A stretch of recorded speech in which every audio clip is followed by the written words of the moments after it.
Temporada de Quaresma.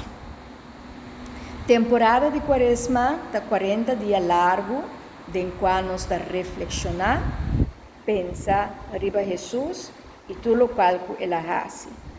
Nós por hora e toma a temporada aqui para querer e cambiar nossa vida e para reconhecer que Jesus é Senhor para a glória de Deus Tata. Ora nós está cana e caminha de 40 dias aqui, tem 3 elementos que é importante.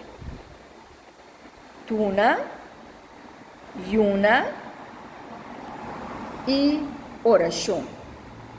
Oração que nós temos comunicação com Deus, yuna que nós está abstenemos mesmo de algo que nos gusta, principalmente de comida excessiva. Antotuna e generosidade que nós está assim, de 40 dias aqui. Have fun with the journey.